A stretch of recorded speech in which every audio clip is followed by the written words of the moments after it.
We also explained or figured out how to graph the inverse of a square root and the inverse of a quadratic equation. And there are some certain things that you need to do. I do have copies of these notes if you'd like some for your notebook.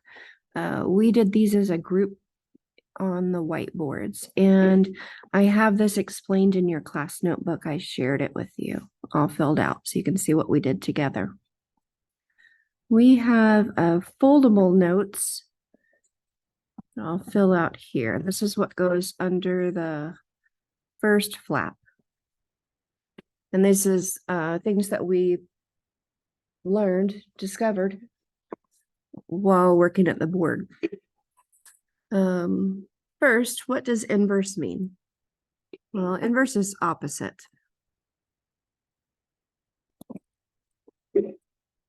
And inverse of squaring is square root.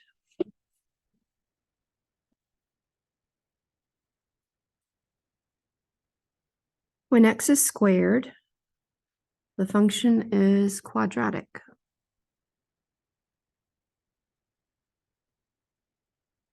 I studied that in Unit 3.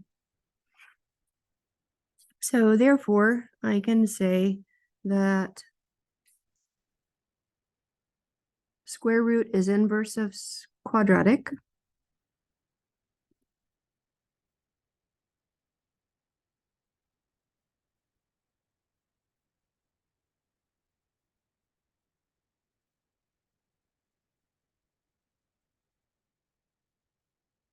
And that x squared is opposite of square root x. There's space here if you want to write other notes to yourself. When you're graphing, the inverse reflects over the line y equals x. And to find the inverse, you switch x and y.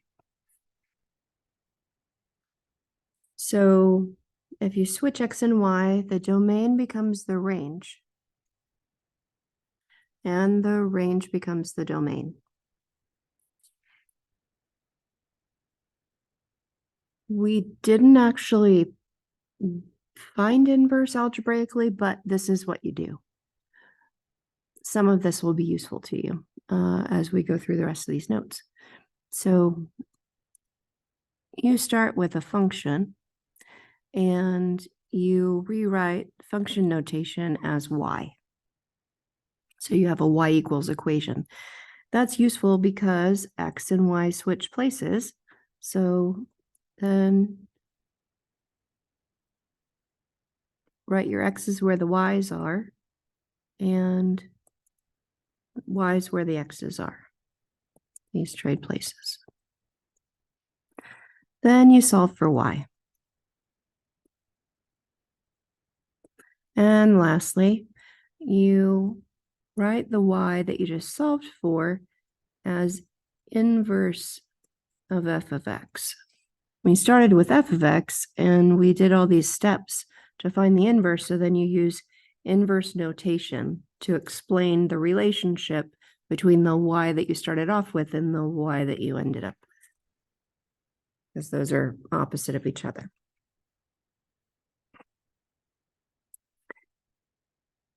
Move to the next page here. This is what we did next. Since when we worked at the board, we started with a quadratic equation, we did examples like this first. We found that you can only graph half of the quadratic equation, so that when you reflect over the line y equals x and graph the inverse, you have a function. That was part of our discovery lesson. So we need to start with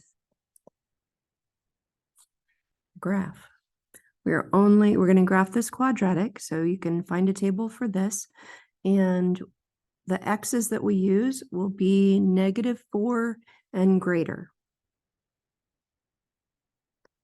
So we'll start here at -4, -3. That's HK.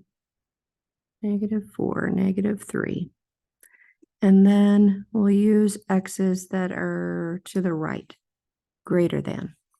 So I would use -3, -2, -1, because those are all bigger than -4. And then you can find these from your table. We graphed using a step pattern back in the day, so I can use that also. And then here, 6. Okay, so we're only graphing the right half of this quadratic. My domain, I can look here at my table. I have numbers that are -4 and bigger, or I can look at this graph, -4 and bigger. So my domain is -4 to infinity. Range, it looks like -3 is my smallest number. I can also look at my graph. This -3, the K, is the lowest.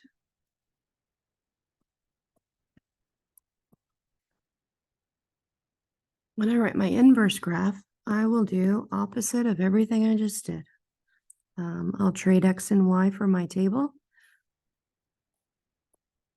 So I can put all of these X's as Y's. -4, 3, 2, and 1. And all of these Y's I can write as X's for the inverse. And my domain will become the range, and my range will become the domain.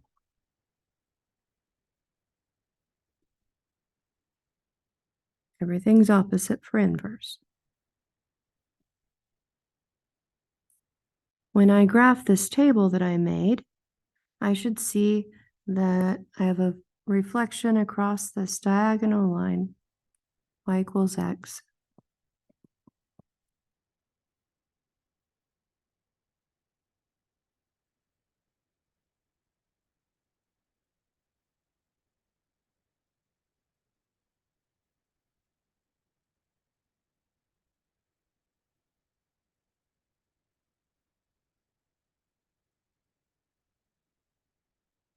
And you can confirm that the domain and range for this graph I just drew match here.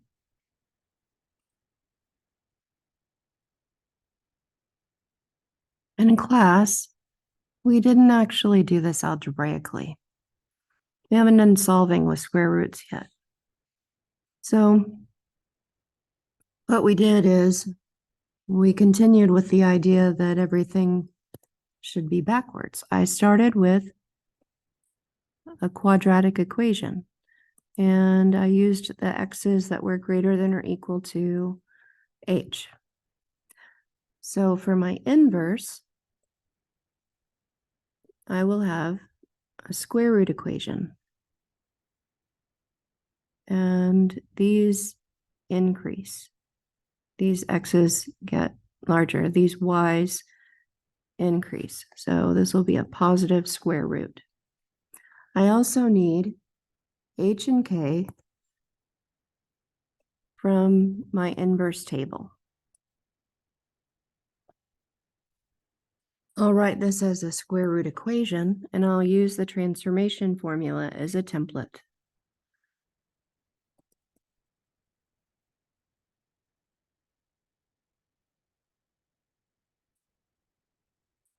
So here, if I write h for the inverse is -3, k for the inverse is -4, then I can substitute here and write my inverse equation.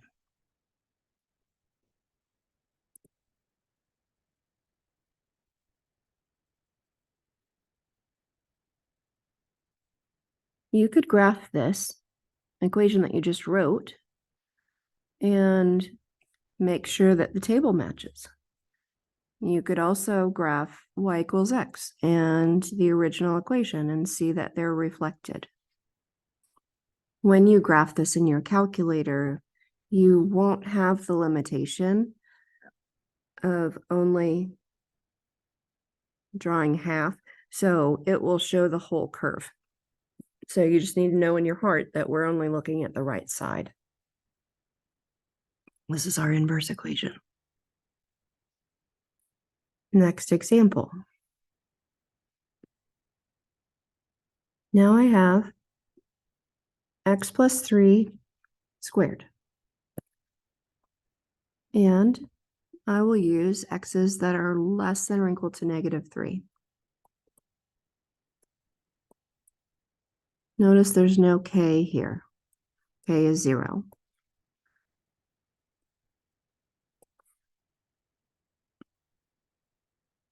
When I draw this quadratic, I will draw the left part of the quadratic. So this side.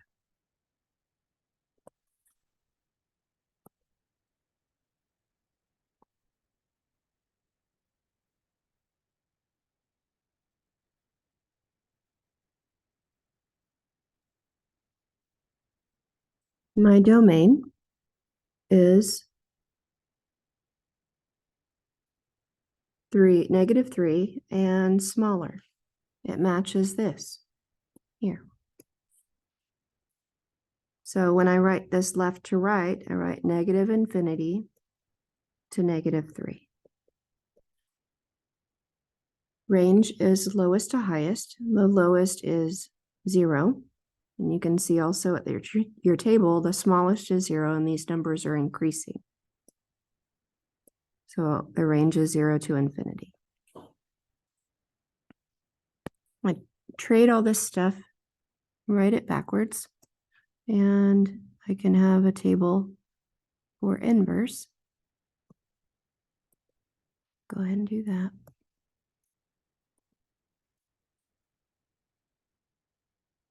Also, my domain becomes my range,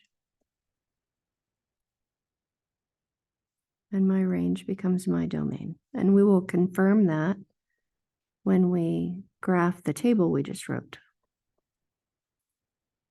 Here.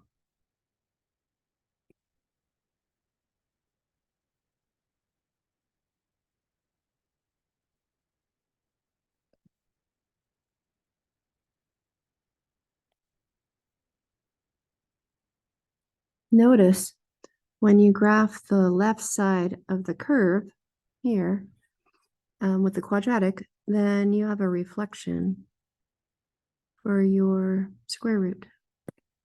These are reflected across the line. Oops, I'm crooked, but it's the line y equals x. That's better. So now I started with the quadratic, and I used x's that were left smaller than h.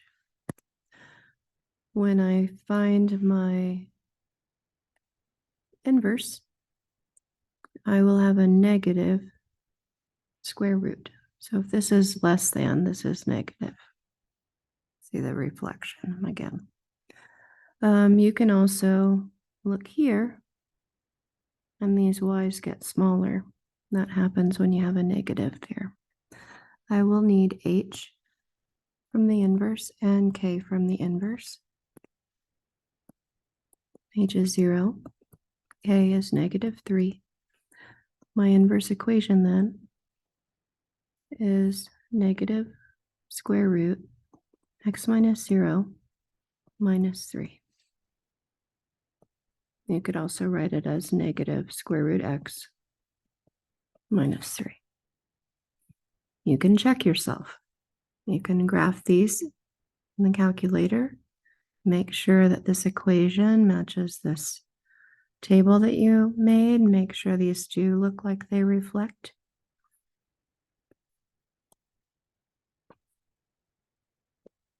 We also had problems that we found inverse that we started with quadratic. Started with square root.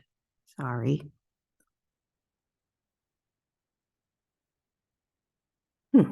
Okay, so these are the last ones. This should be the last flap on your notes.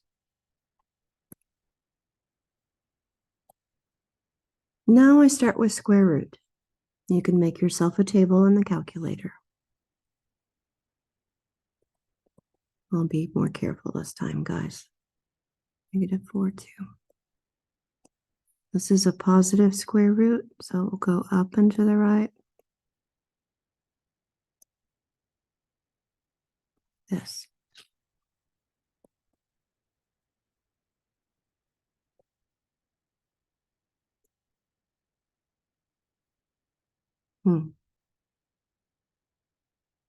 Okay, my graph is wonky. Oh, I just said I'd be careful. Sorry.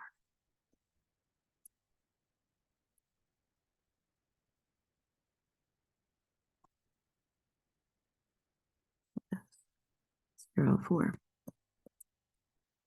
5. Great.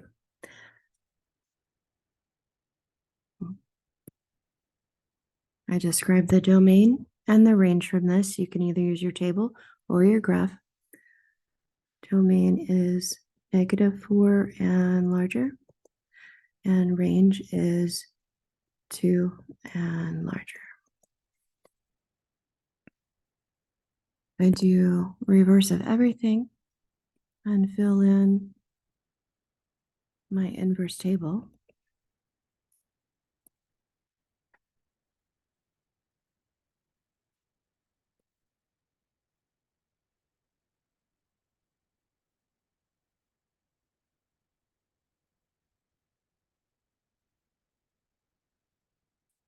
I need to graph the inverse.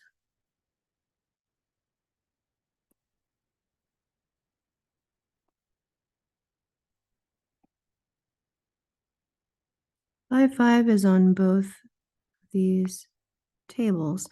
That's because it's on the axis of symmetry.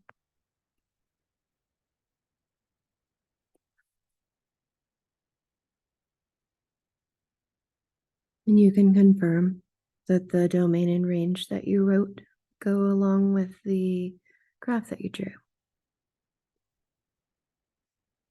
We will not actually calculate these either. What you need to know is we started with a positive square root. This goes up and right. So my inverse will be quadratic, but it's only half of the quadratic. It is the half where the x's are greater than or equal to 2. You can also reference this domain here. These should match. I need h and k from the inverse. H is 2, k is -4, and I can write my inverse equation. My template is a quadratic transformation formula.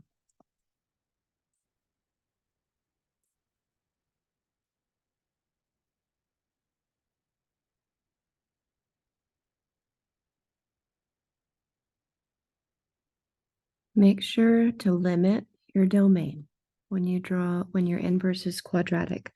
We only drew half of this curve. That's critical because we did not draw the other half of this quadratic curve. Okay, next.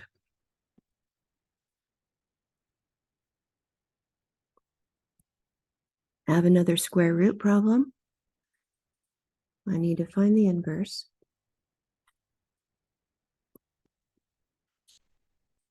My endpoint is 1, 0. You can confirm that by making yourself a table in your calculator. This is a negative square root, so I will have a reflection.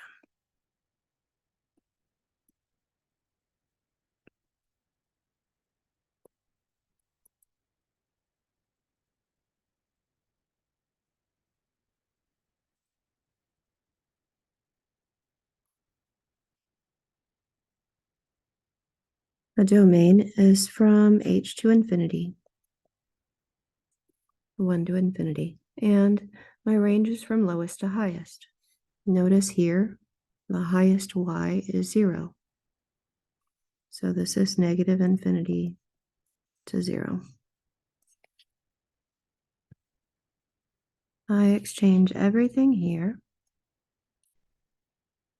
to write the inverse.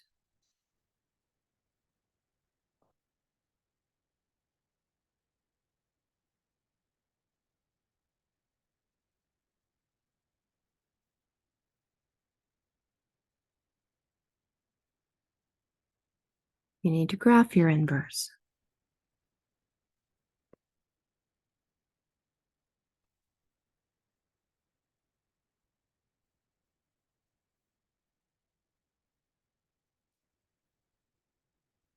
This is a reflection across the line y equals x.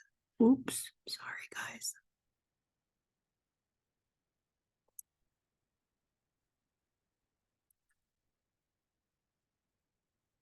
The last thing is to write my inverse equation. I started with a negative square root. My inverse is a quadratic, and x is less than or equal to h. You can also confirm that here. The domain should match. It's just written in a different format. I need h and k from the inverse table. H is 0, k is 1. And I use the same transformation formula. My inverse equation is x minus 0 squared plus 1, where x is numbers less than or equal to 0. You could also write this as x squared plus 1.